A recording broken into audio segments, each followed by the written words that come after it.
Hello മക്കളെ. അപ്പോൾ ഇന്നത്തെ ദിവസം ഉണ്ടല്ലോ, ഞാനൊരു ഈവനിങ് ടൈം ആയപ്പോഴാണ് കേട്ടോ ജ്യോതിനെ കാണാൻ വേണ്ടി പോയിട്ടുണ്ടായിരുന്നത്. അപ്പോൾ ജീവൻ വന്നിട്ട് എന്നെയും സച്ചുവിനെയും കൂടി പിക്ക് ചെയ്യായിരുന്നു കേട്ടോ. അങ്ങനെ ഞങ്ങൾ മൂന്നാളും കൂടി നേരെ ഹോസ്പിറ്റലിലേക്ക് വെച്ച് പിടിച്ചു കേട്ടോ.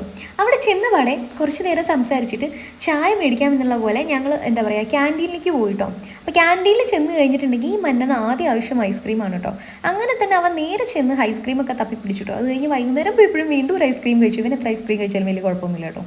അങ്ങനെ ഐസ്ക്രീമൊക്കെ കഴിച്ച് ഞങ്ങൾ നേരെ തിരിച്ച് ഹോസ്പിറ്റലിലോട്ട് വന്നു. പിന്നെ ഇന്ന് ഞാനൊരു കക്ഷീനെ പരിചയപ്പെടുത്താം. ദൈ വരുന്ന ആളാണ് കേട്ടോ. ഹരീഷ് എന്നാണ് പേര്. ഹോസ്പിറ്റലിലാണ് വർക്ക് ചെയ്യുന്നത് കേട്ടോ. അപ്പം നമ്മുടെ വീഡിയോ കണ്ടിട്ട് വന്ന് പരിചയപ്പെടുകയുണ്ടായിരുന്നത്. പക്ഷേ അടിപൊളി ഒരു കലാകാരനാണ് കേട്ടോ. നന്നായിട്ട് പാട്ട് പാടും, നന്നായിട്ട് ഡാൻസ് കളിക്കും. അതിലുപരി നല്ലൊരു എന്താ പറയുക കൊമേഡിയനും കൂടിയാണ് കേട്ടോ കക്ഷി. ഇതിനേക്കാൾ ഉപരി നല്ലൊരു പേഴ്സണാണ്, നല്ല വ്യക്തിത്വമുള്ള ഒരാളാണ്. എന്താ പറയുക, നല്ല ബെസ്റ്റ് ഫ്രണ്ടായിട്ട് മാറിയിട്ടോ ആ ഒരു കുറഞ്ഞ ദിവസം കൊണ്ട്. അത് കഴിഞ്ഞിട്ട് നമ്മൾ പുറത്ത് കുറച്ച് നേരം ഇരുന്നു. അപ്പോൾ ആ സമയം കൊണ്ട് സച്ചു അവിടെ ഒപ്പിക്കാവുന്ന വിക്രസൊക്കെ ഒപ്പിക്കുന്നുണ്ടായിരുന്നു കേട്ടോ. എല്ലാവരും അവനെ വന്നിട്ടാണ് നോക്കിക്കൊണ്ട് ഇങ്ങനെ പോയിട്ടുണ്ടായിരുന്നത് അവൻ്റെ വിക്രസ് കണ്ടിട്ട്.